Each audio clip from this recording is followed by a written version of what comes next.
Bismillahirrahmanirrahim. Assalamualaikum warahmatullahi wabarakatuh. Alhamdulillahi rabbil alamin. Wabihi nasta'in ala umuri dunya waddin. Wassalatu wassalamu ala asrafil anbiya'i wal mursalin Sayyidina wa maulana Muhammadin wa ala alihi wa sahbihi ajma'in. Amma ba'du. Sabda Rasulullah Muhammad sallallahu alaihi wasallam, as-salatu imaduddin. Salat adalah tiang agama. Arti agama itu berpegangan. Seorang yang tidak punya agama tidak punya pegangan hidup. Agama sesuatu yang diyakini dapat menyelamatkan perjalanan hidup. Maka seorang itu dibutuhkan dan membutuhkan agama sebagai pedoman hidup atau sebagai bimbingan hidup. Tujuan dari ibadah sholat agar dapat terhindar dari perbuatan keji dan mungkar. Artinya kembali kepada peraturan agama itu. Sholat barometer pertalian hubungan antara diri dengan Allah. Jika tidak sholat, terputuslah, maka jauhlah diri dari ridhonya Allah. Hadirin yang dirahmati Allah, mengupas sedikit asal muasal kejadian sholat atau sembahyang. Adapun sholat atau sembahyang itu seperti perkataan Sayyidina Umar kepada Rasulullah Sallallahu Alaihi Wasallam. Sayyidina Umar berkata, "Ya junjunganku, apakah asalnya sembahyang itu sehingga jadi perintah bagi kita?" Maka Rasulullah Sallallahu Alaihi Wasallam menjawab, "Wahai Umar ibnu Khattab, bahwa asalnya sembahyang itu dari namaku, dari huruf-huruf nama, yang mana nama Rasulullah ini dulu dikenal di langit dengan nama Ahmad. Di bumi tubuhnya dinamakan Muhammad. Dari kalimat Ahmad itulah menjadi pujian, sehingga sholat ini puji mukaddas bagi Qadim. Maka terucaplah Alhamdu dari huruf alif, lam, ha, mim, dal.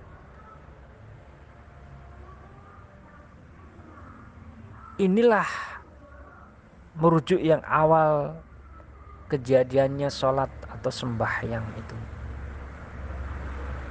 Lalu adapun huruf Ahmad, alif, ha, mim, dal, apa maksudnya?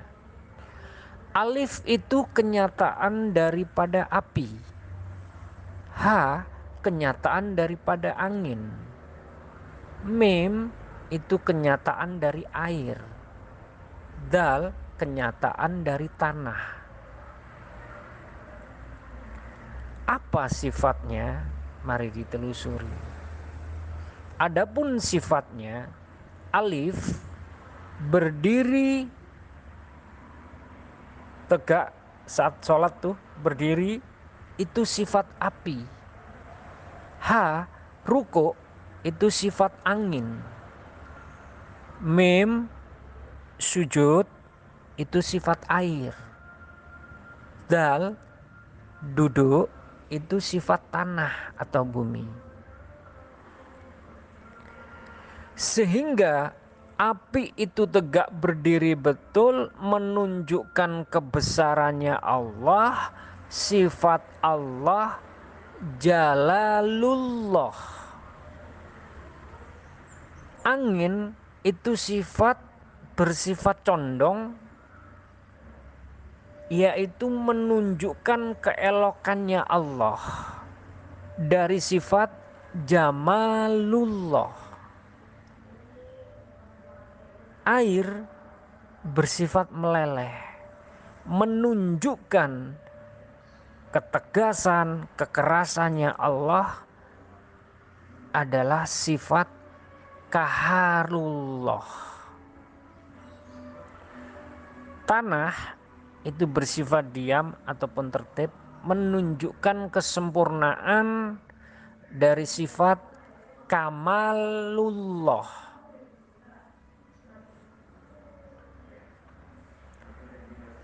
Sehingga keempat unsur an-nasar ini, api, angin, air, tanah, terhimpun di dalam kalimat tauhid, yaitu la ilaha illallah.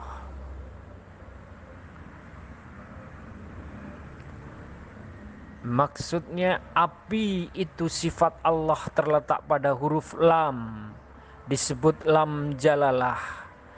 Angin itu sifat Allah, ilaha. Air itu sifat Allah, ilah. Tanah itu sifat huruf Allah, diam tertib. Maka mesrahlah pada sir Allah. Disinilah awal terbit kalimat la ilaha illallah Muhammadar Rasulullah. Kenapa dikatakan demikian? Karena keempat anasir tadi menjadi batang tubuh bagi Muhammad, yaitu adapun api nasar Muhammad, angin nafas Muhammad, air nur Muhammad, tanah tubuh Muhammad. Sehingga Muhammad mengatakan atau memuji la ilaha illallah. Lalu Allah menjawab Muhammadar Rasulullah. Hadirin yang dirahmati oleh Allah, dua kalimat syahadat, asyhadu an la ilaha illallah wa asyhadu anna Muhammadar Rasulullah. Siapa yang bersaksi dan siapa yang menyaksikan? Pada diri ini, pada diri kita ini dinamakan menyaksikan. Allah ruhu wa Muhammadun jasadun, yaitu Allah pada ruh dan Muhammad pada jasad. Pada saat asyhadu an la ilaha illallah, jadi betul-betul nyata menyaksikan roh itu. Wa asyhadu anna Muhammadar Rasulullah, menyaksikan nyata kepada jasad. Maka asyhadu an la ilaha illallah itu dikatakan hakikat. Wa asyhadu anna Muhammadar Rasulullah dikatakan syariat. Rasulullah Shallallahu Alaihi Wasallam mengatakan syariat saja tanpa hakikat hampa, dan hakikat saja tidak didasari syariat adalah batal. Jadi kenyataan syariat kepada wujud Muhammad pada tubuh diri kita, dan kenyataan hakikat sifat Allah, yakni Rob atau nyawa kepada diri kita. Sehingga jelaslah yang dinamakan sembahyang itu Muhammad atau tubuh yang kasar ini sesuai 17 rakaat sholat itu menjadi 17 anggota batang tubuh yang jahir ini. Yang bersembahyang itu Muhammad pada tubuh yang halus ini, roh yang meliputi tubuh yang jahir. Dan yang menyampaikan sembahyang itu adalah Nur Muhammad.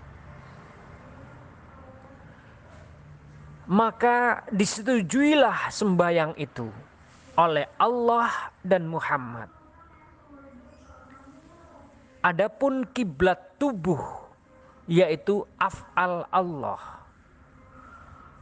Adapun kiblat hati asma Allah. Adapun kiblat ruh sifat Allah. Adapun kiblat sir yaitu zat Allah. Itulah yang terhimpun di dalam kalimat La ilaha illallah. Adapun arti dan makna Alhamdulillah dari huruf alif, lam, ha, mim, dal.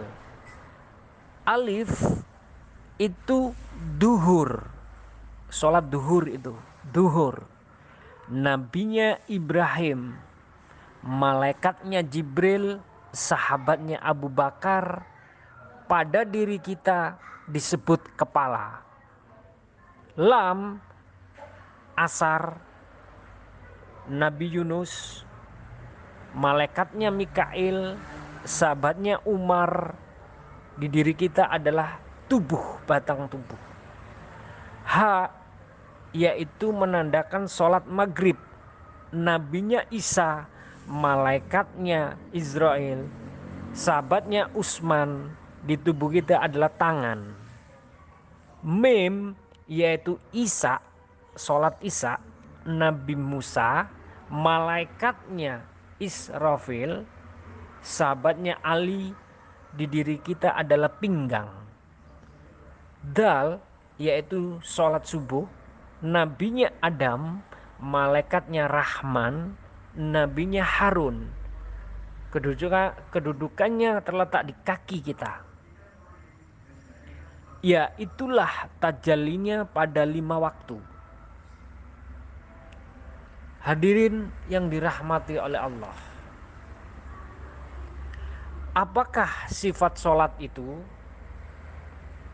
Adapun sifat sholat itu subuh 2 rakaat karena tajallinya zat dan sifat. Adapun sholat duhur itu 4 rakaat karena tajallinya wujud, ilmu, nur, suhud. Adapun sholat asar itu 4 rakaat karena tajallinya api, angin, air, tanah. Adapun sholat maghrib 3 rakaat karena tajallinya yaitu martabat ahdiyah, wahdiyah, wahidiyah. Adapun Isya itu 4 rakaat karena tajallinya kepada mukaddas, alam ruh, alam misal, alam ajsam, alam insan. Adapun yang 1 rakaat dinamakan witir karena menunjukkan kebesarannya Allah, keesaannya Allah Ta'ala. Firman Allah di dalam surat Al-Hadid, wal awalu wal akhiru wal dohiru wal batinu. Dia yang awal, dia yang akhir, dia yang jahir, dia yang batin. Maksudnya gimana? Yakni menyatakan dia Allah yang awal sifatnya, yang akhir namanya, yang jahir adalah perbuatan yaitu af'alnya, dan yang batin adalah zatnya.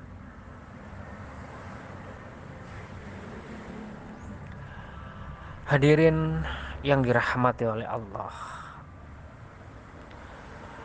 nantinya begitu tahap demi tahap terlalui, nanti akan melalui tahapan sholat itu dibagi 4 martabat. Pertama, martabat sholatnya orang syariat. Kedua, martabat sholatnya orang torekot. 3, martabat sholatnya orang hakikat. 4, martabatnya sholatnya orang makrifat. Sementara yang tersampaikan demikian dulu. Akhir kalam, wabillahi taufiq wal hidayah waridha wal inayah. Wassalamualaikum warahmatullahi wabarakatuh.